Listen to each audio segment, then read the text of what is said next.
Most people are waiting to feel ready, waiting for motivation, waiting for the perfect moment that never comes. But the Stoics had no patience for that illusion. Marcus Aurelius said it best. You could be good today, but instead you choose tomorrow. Harsh but true, every day you delay action, you trade your potential for comfort, and comfort is the enemy of greatness. This video isn't here to inspire you for 5 minutes. It's here to rewire you for life. You'll learn 6 Stoic lessons that push you to show up even when you don't feel like it. How to build systems that make discipline automatic. How to use discomfort to build real strength. And how to protect your time like your life depends on it. Because it does. The Stoics didn't hope to become their best selves. They built it through daily, deliberate action. If you're serious about growth, not just hype, like this video, subscribe and turn on notifications. We're not waiting for power. We're building it, starting now. Number 1. Action over motivation. The moment you wait to feel ready is the moment you surrender power. Most people sit around hoping motivation will strike like lightning. They scroll, they wait, they think, once I feel it, I'll start. But that mindset is a trap. Motivation is not a foundation, it's a reaction. It's like a breeze. Sometimes it comes, sometimes it doesn't. And that's exactly why the Stoics refused to rely on it. They didn't build their lives on feelings, they built on principles. Marcus Aurelius didn't consult his mood before acting. He wrote, "At dawn, when you have trouble getting out of bed, tell yourself, I am rising to do the work of a human being." There was no mention of motivation, just responsibility. For the Stoic, the standard is internal. You act because it's right, not because it's easy. You move because it's aligned with your role, not because you feel like it. Here's the truth. Waiting to feel motivated is emotional procrastination. You give your inner state too much control over your outer life. Epictetus warned us about this. If you want to improve, be content to be thought foolish and stupid. He didn't say, wait until you're inspired. He said, commit. Embrace the discomfort. Take the step, even when the path ahead feels uncertain. Especially then, let's look at a modern figure who channels this Stoic mindset. David Goggins. Though not a philosopher, he lives this principle to the letter. He's built his life around the idea that action comes first. Discipline above mood. He once said, motivation is crap. It comes and goes. When you're driven, whatever is in front of you will get destroyed. That's Stoicism in motion. Driven not by feeling, but by choice. Not by hype, but by habit. And here's the paradox. The less you chase motivation, the more it shows up. Because action creates energy, momentum creates confidence. You don't need to run a marathon. You need to put on your shoes, start with the tiniest step, fold one shirt, write one sentence, do one push-up. The Stoics would say, begin. That's where strength is built, in movement, not moods. Marcus Aurelius reminds us, you have power over your mind, not outside events. Realize this, and you will find strength. In today's world, this matters more than ever. We're surrounded by comfort. Everything is optimized to keep you passive, distracted, waiting. But every moment you act despite that, you take back control. You reclaim sovereignty from the noise. You become the cause, not the effect. Another key here is this. Most people think confidence comes from positive thinking, but that's not Stoic, the Stoics would tell you. Confidence is evidence. It's built from actions repeated in the face of resistance. Each time you show up when you don't feel like it, you're casting a vote for the person you want to become, and eventually that vote becomes identity. Even Seneca, the wealthiest of the Stoics, didn't seek luxury or ease. He trained in discomfort. He said, set aside now and then a number of days during which you will be content with the scantiest and cheapest of fare, with coarse and rough dress, saying to yourself the while, "Is this the condition I feared?" Why? Because he understood that power is not waiting for good conditions. It's preparing for any condition. So here's the takeaway. Stop waiting. If it matters, do it now. Shrink the action, but never shrink the standard. When that voice whispers, "You're tired," respond with movement. When it says, "Maybe later," respond with action. That's not just self-discipline, it's spiritual clarity. Every day you delay, you drift. But every time you act, you anchor yourself back to your purpose. You become grounded. You become formidable. Not because it was easy, but because it was earned. Motivation is a myth. It's not the fire you wait for. It's the spark you create through motion. And once that fire catches, you'll realize you never needed motivation. You just needed a reason and the courage to begin. Cleanthes once said, "Lead me, Zeus, and you, O destiny. If I do not go willingly, I shall be dragged. But either way, you are going, life is happening. The only question is, are you leading it, or are you waiting for a feeling that will never come?" Choose action. Choose now. Number 2. Build systems, not just goals. Most people set goals with high hopes and little follow-through. They write big dreams on paper but build no structure around them. And when life gets busy, emotions get heavy, or motivation fades, they abandon the plan. But the Stoics understood that desire without discipline is self-deception. Seneca said, "If one does not know to which port one is sailing, no wind is favorable."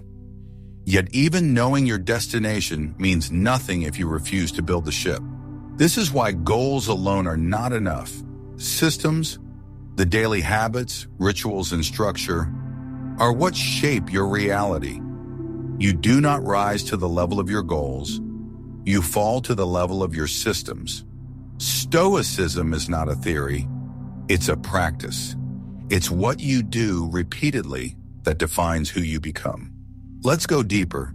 Epictetus didn't teach his students to set vague aspirations like, "Be a better person." He broke it down into behaviors, what to do when insulted, how to eat with discipline, how to speak thoughtfully. In his view, your character is built moment by moment through practice. And modern research confirms this. Habits run most of our lives on autopilot. Your identity isn't a choice. It's a reflection of what you consistently do. So, what kind of system leads to mastery? First, start small. The Stoics would advocate what today we call the 1% rule. Instead of seeking radical change overnight, they would guide you toward continuous, incremental growth. One small discipline repeated daily is worth more than any grand intention you rarely follow. Want to be less reactive? Practice one pause a day before you speak. Want to read more? Commit to one page every single morning. It's not about intensity, it's about consistency. A powerful example of this is Ryan Holiday. As one of the foremost voices bringing Stoic ideas into modern culture, his success didn't come from a burst of motivation or one brilliant moment. It came from daily systems. He writes every day, reads every day, journals every day. He's not waiting for the muse to strike. He's built an environment where insight becomes inevitable. That's not luck. That's structure. The Stoics would also emphasize removing friction. That applies to how we build systems too. If your goal is to wake up early, don't rely on willpower. Set your alarm across the room. Prepare your clothes the night before. If you want to write more, block the time in your calendar. Leave your phone in another room. Make success the path of least resistance. Furthermore, it's crucial to remember that systems are not just about performance. They're about peace, Marcus Aurelius wrote. Waste no more time arguing what a good man should be. Be one. The less energy you waste deciding what to do, the more energy you preserve for actually doing it. Systems create that clarity. They remove chaos.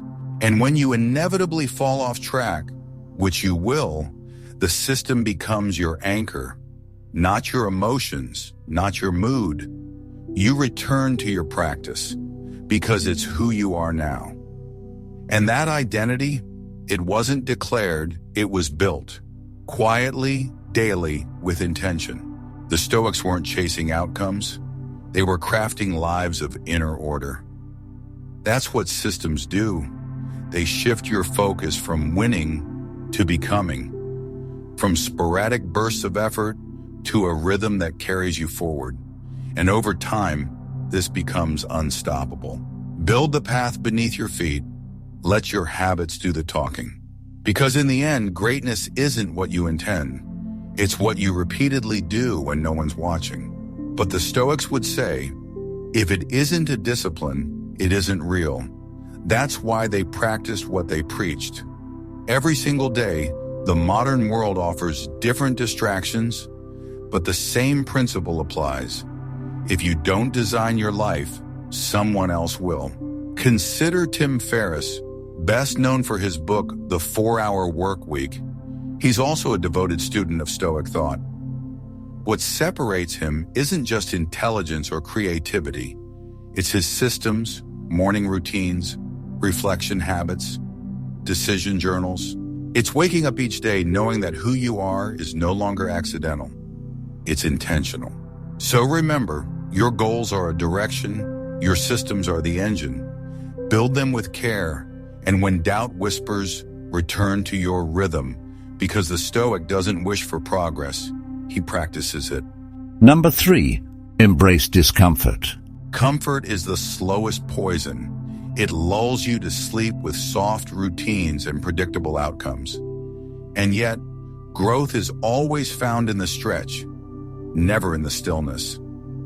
The Stoics didn't just tolerate discomfort, they pursued it. They understood that a life without struggle is a life without strength. Seneca said, difficulties strengthen the mind, as labor does the body. But in today's world, we're taught to avoid difficulty, to chase ease, to outsource hardship. That mindset breeds weakness. If you want to be exceptional, you must train yourself to endure what others run from. The Stoic pathway is not paved with comfort, it is carved through resistance. Marcus Aurelius reminded himself daily, you were born to stand strong. Stop talking about what a good man is. Be one. That was not a quote meant to inspire. It was a command meant to pierce laziness, a call to action when the spirit grows dull. Modern psychology confirms what the Stoics knew intuitively. Discomfort is the gateway to resilience. Every time you do something hard, on purpose, you build a mental callus, and over time, that callus becomes character. They're training for the soul. Take someone like Jocko Willink, former Navy commander turned disciplined philosopher. He wakes up at 4:30 a.m. every single day. Not because it's easy, but because it's hard. And in that hardship, he finds clarity, control, and peace. He once said, discipline equals freedom. You become free when comfort no longer controls you. Discomfort is not just a teacher, it is a filter. It reveals who's serious and who's pretending. When you embrace hardship willingly, you separate yourself from the masses. But the Stoic, he leans in. He sees difficulty not as a punishment, but as preparation. There's also a deep spiritual angle to this, Epictetus reminded us. Difficulties show what men are, not what they say, not what they hope, but what they endure, and that truth is permanent. Life will test you, that is non-negotiable, but you get to decide how you meet that test. Will you resist it with fear, or welcome it with power? Moreover, discomfort reveals your limits, and then stretches them. You learn to act with fear in your throat and show up anyway. That's strength, that's stoicism, and it's earned in the fire of daily effort, not the breeze of fleeting comfort. Now, to be clear, this isn't about masochism. The Stoics didn't seek pain for its own sake. They used discomfort as a forge, to burn away what was soft, reactive, entitled, to sculpt the kind of person who cannot be broken by external conditions. When you fast, not because you have to, but because you choose to, you reclaim power. When you face cold, silence, challenge, voluntarily, you build the muscle that will hold you together when life doesn't give you the option. Discomfort also purifies your purpose. It forces you to confront your real motivations. Are you doing this because you love it or because you like applause? When it's hard and no one's watching, what remains? The Stoics would say, that's where the work begins. Start small, one cold shower, one conversation you've been avoiding, one decision that prioritizes growth over ease. These aren't just habits, they are identity declarations. Each one says, I don't serve comfort, I serve purpose. In the end, comfort creates a cage, one you decorate with excuses and distractions, but discomfort tears the bars open, and every inch reclaims a piece of your strength. So walk toward the hard thing, not recklessly, but intentionally do what's difficult, on purpose. Because the Stoic doesn't avoid pain, he transforms it. They called it premeditatio malorum, the premeditation of evils. Seneca would deliberately sleep on the ground, wear rough clothing, and eat the simplest food to remind himself, this is the condition I feared. It wasn't about denial, it was about domination. Domination over dependency and fear. This mindset isn't confined to monasteries or mountains. Look at modern creators like Casey Neistat, known for his relentless work ethic and extreme routines. He once said, the most dangerous thing you can do in life is play it safe. He works relentlessly, especially when it's thankless. Show up when it's uncomfortable, because that's where excellence lives. The more you run toward the discomfort, the more life begins to open up. Not because life got easier, but because you got stronger. That's the promise of this practice. And unlike motivation, which comes and goes, this strength stays with you because you earned it by choosing your own resistance. Number 4. Master your reactions. What happens to you matters less than how you respond. That's the core of Stoic power. Life will test you, but your reaction, that's where your freedom lives or dies, Epictetus said. It's not things that upset us, but our judgments about things. And that's not just philosophy, it's your shield. We live in a world that rewards outrage. The world baits you to lose control, but the Stoic doesn't react on impulse. He pauses. He breathes. He selects his response with precision. Every angry outburst, every defensive reply, every unfiltered response costs you clarity, reputation, and control. Marcus Aurelius, ruling the Roman Empire under constant pressure, wrote, "You always own the option of having no opinion." That line is radical. You don't have to take the bait. You don't have to play the game. And in that refusal lies strength. Modern psychology calls this the pause principle. The space between stimulus and response is where freedom lives. Viktor Frankl, a Holocaust survivor and neurologist, echoed this when he wrote, "Between stimulus and response, there is a space. In that space is our power to choose our response. In our response lies our growth and our freedom." That's Stoicism. Don't be dragged, decide. Let's take a modern figure who embodies this. LeBron James, a man constantly under pressure, criticism, and scrutiny, yet rarely reacting emotionally. He's calculated, composed, strategic. His success isn't just talent, it's restraint. Emotional discipline is the hidden engine behind high performance. Mastering your reactions doesn't mean suppressing your emotions. It means owning them. Feeling anger, but not being ruled by it. Feeling fear, but not fleeing from it. The Stoic recognizes emotion as data, not directives. You feel it, examine it, and then choose the highest response available. But how do you build this discipline? You practice in small moments. When someone interrupts you, pause. When you feel dismissed, observe. When you feel insulted, detach. Don't rush to defend your ego. Don't chase every offense. Your peace is worth more than your pride, Seneca said. He who angers you conquers you. And that's not metaphorical. When you react, you are being conquered.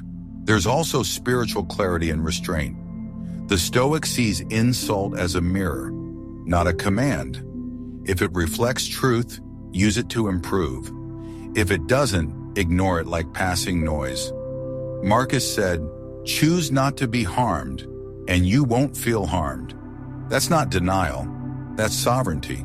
In today's world, with endless distractions and provocations, mastering your reaction is a superpower. People are quick to lash out, to argue, to post. But the Stoic? He pauses. He waits. He speaks only when his words will improve the silence. And when things go wrong, which they will, he doesn't spiral. He asks, what can I control? What can I learn? What's the most honorable next step? Ultimately, your reaction is your reputation. It's the energy you return to the world. So when life shakes you, pause. When the urge to lash out rises, pause, and in that pause, choose power. The Stoic responds with reason. This restraint isn't passive, it's active training, it's mental weightlifting. Each moment you resist reaction, you build inner strength, and leadership begins with self-command. Consider the example of Michelle Obama, criticized relentlessly during her time in the White House. She rarely fired back with emotion. Her mantra was, when they go low, we go high. That is pure Stoicism, not weakness, wisdom. Because when you rise above chaos, you gain vision, you move beyond emotional turbulence into clear, intentional action, and from that space, your decisions become dangerous in the best way. The Stoics also taught that what disturbs us is not the event, but our opinion of it, so the work is inner. It's about filtering reality through principle, not emotion. You replace reaction with reflection. You replace judgment with observation. And in doing so, you disarm their control over your state. Mastering your reactions means mastering your breath and tone. It means noticing your pulse when tension rises and not letting it dictate your voice. You learn to respond with clarity, not chaos, and that takes discipline. But the reward? It's massive.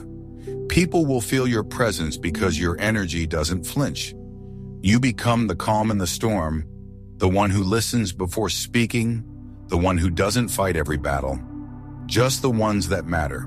And slowly your relationships improve, your focus sharpens, your peace becomes a fortress, not because life got easier, but because you got calmer. Master your reaction, and you master your life. Number 5. Control your time. Time is the most precious thing you own, and the most commonly wasted. People guard their money, their image, their passwords, but their time, they give it to anyone who asks. The Stoics saw this as one of the great tragedies of life.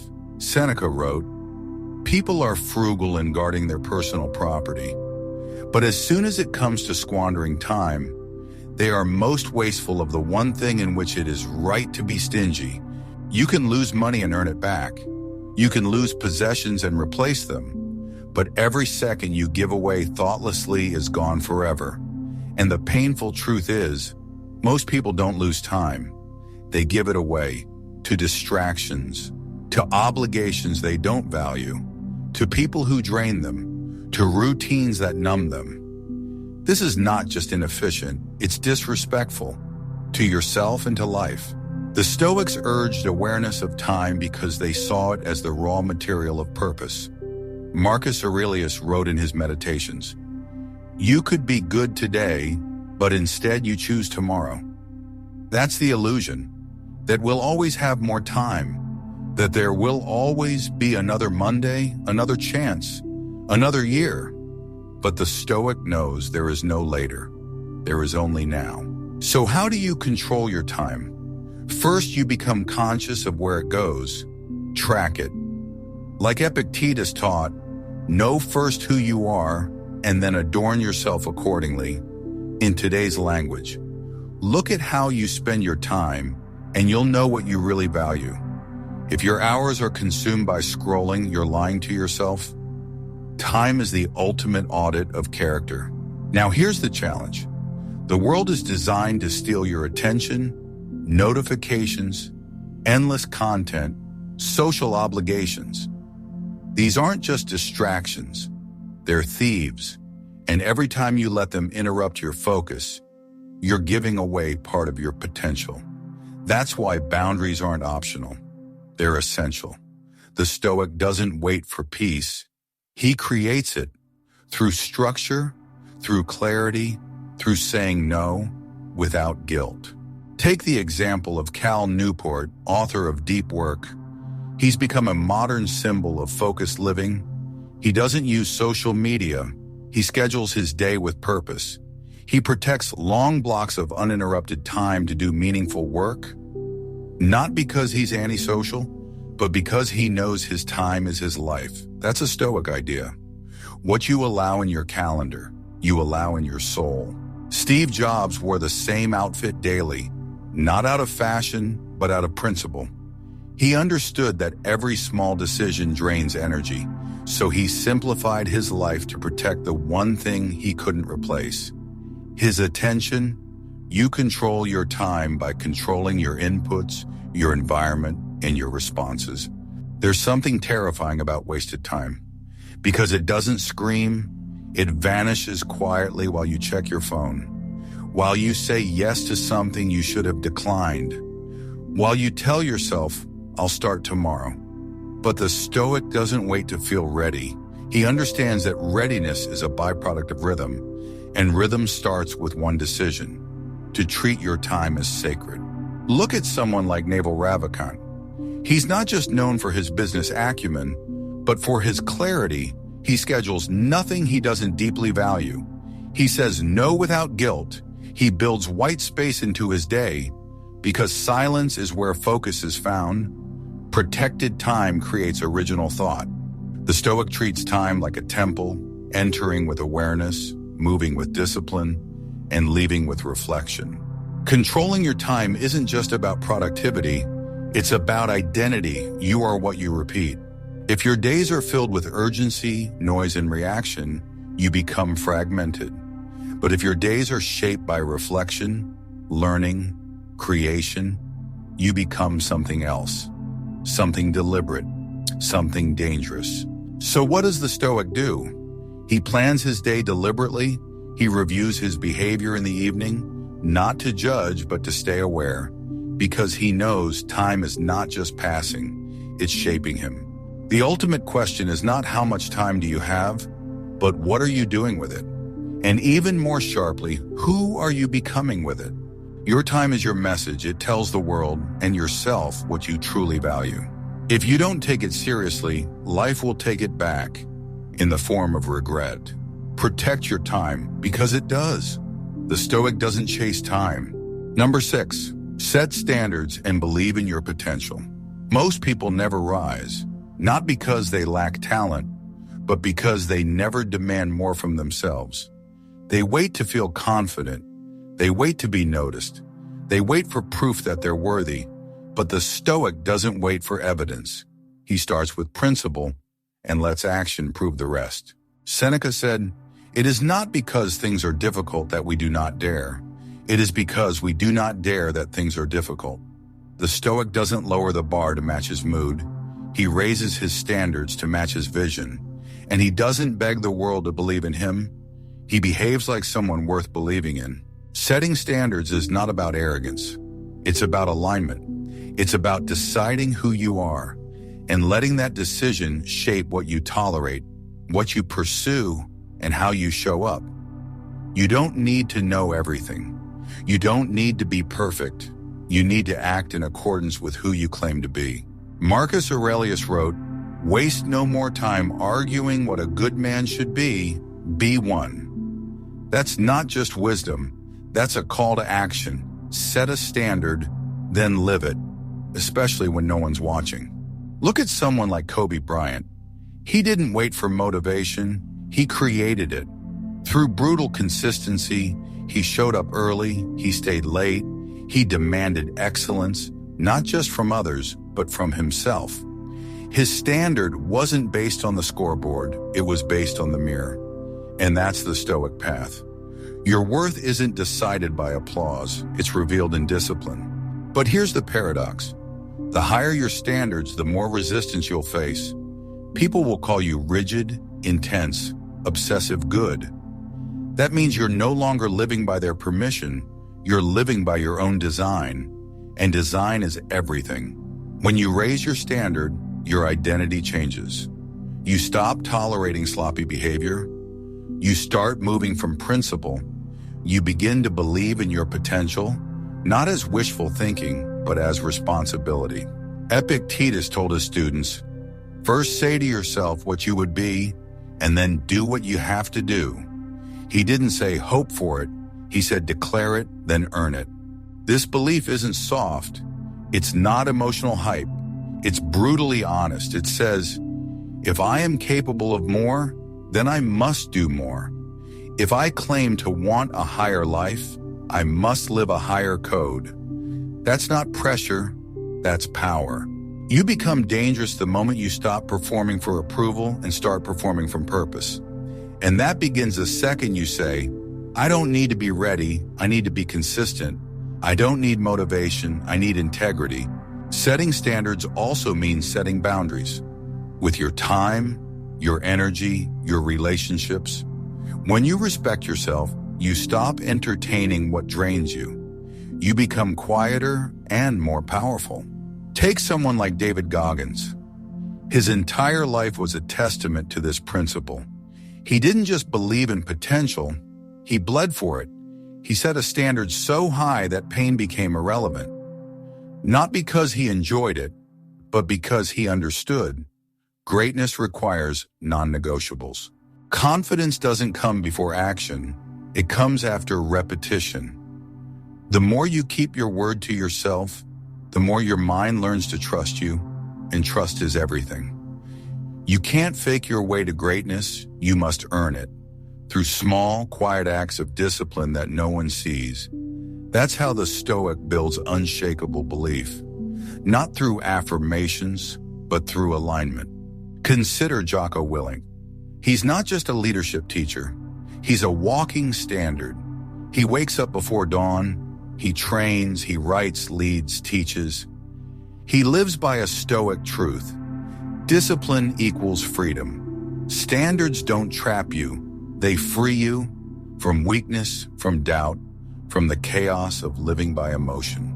And when exhaustion hits, that's when your standard matters most. Anyone can act right when it's easy, but the Stoic is forged in friction. He doesn't break down. He resets. He remembers who he said he'd be.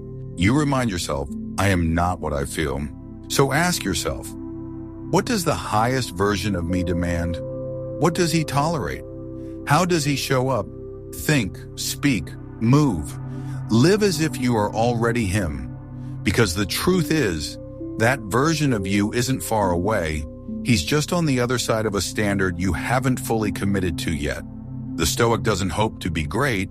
He trains for it every day, every action, until belief is no longer required, because evidence is undeniable.